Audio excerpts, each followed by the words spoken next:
Hi, this is Jason with the Shadowy Flight Podcast. We're here with Paul Campbell, and we're at Night Rider Festival 3. How are you doing, sir? I'm a little chilly, but having a great time. Yeah, it's a little colder than last year. Yeah. So you played Billy in the 2008 version of Night Rider. How was that for you? It was fantastic. I loved being part of the show. Every day that I went to work was just, it was playtime for me. Got along famously with the cast. It was great. I mean, it was kind of, as a kid, when you watch TV and you just think how fun it would be to go and play with those cars. Well, I got to do it for a season. Yeah. And before that, you were on Battlestar Galactica, so you kind of have a history of the genre shows, the sci-fi genre shows. Yeah, I'm kind of finding my niche here, the playing characters named Billy in remakes of popular, sci-fi shows. And what are you doing right now? I just finished production on a TV show in Canada called Almost Heroes. It's a single-camera comedy, really, really funny comedy that a couple of friends of mine produced and wrote. And it'll be on Showcase Network in sometime this spring, hopefully, and then maybe make its way down to the States. We'll see.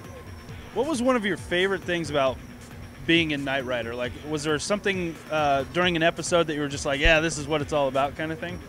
I think when I got to finally drive the car, that for me, that because the car is Night Rider, and it's one thing running around the car, spewing tech jargon, but to actually sit behind the wheel and to say "Kit Turbo Boost," that was when I was like, oh yeah, this is Night Rider. I'm really a Night Rider. This is the show. When you got on the show and you finally got to see the car, was it everything you expected it to be, or did you have kind of an idea in your mind what it kind of was based on the old show? I think the thing with our show is we tried to pay homage to the original show, but we knew there was no way we could ever remake the original, and I think you're foolish if you try to do that because it's so beloved. You can't go into something new and try and recreate the old. You kind of have to, give credit where credit is due and then make it your own. So I didn't really know what to expect. I didn't know what they were planning for the new show. And to be honest, I know we caught a lot of flack for them for using the Mustang. I thought it was a great choice. I thought the car looked fantastic. It looked tough. It looked sleek. And I was really, really impressed when I saw what they'd done with it. I was happy. Yeah, I was one of the guys who was like, really, a Mustang? Yeah, I wonder how that's going to work. But I love the car. I think it's just they made it just as iconic as what the old one was. Yeah. I think for this new generation. Yeah, I mean appropriately updated. I don't know. For the naysayers, there were a lot of people saying, well, you guys should have used, you should have used a Trans Am. You should have just reused the original car. It's 30 years old. Why would we do that? It would look out of place in such a modern setting, and there was nothing else out there in terms of muscle that would have suited the show other than the Mustang. It was the only choice.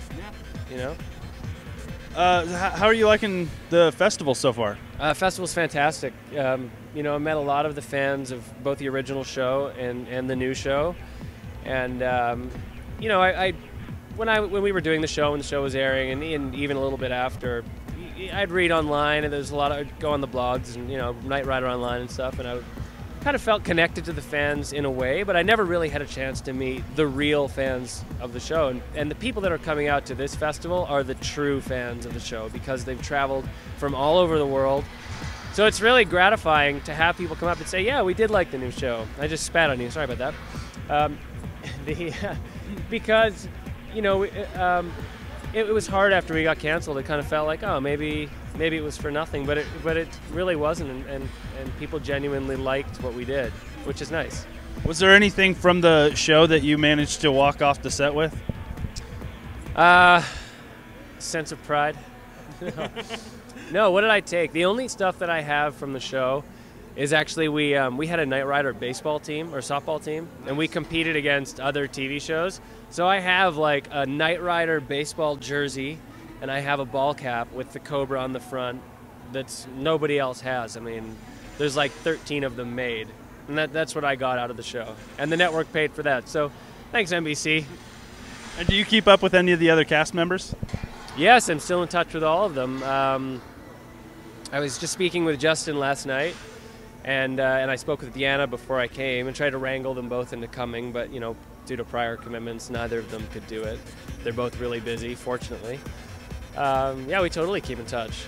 And my wife and I actually just got back to Los Angeles after being in Canada for when I was shooting the other show in Canada. So finally starting to reconnect with everyone. It's hard when you're living in two different countries, but yeah, near miss.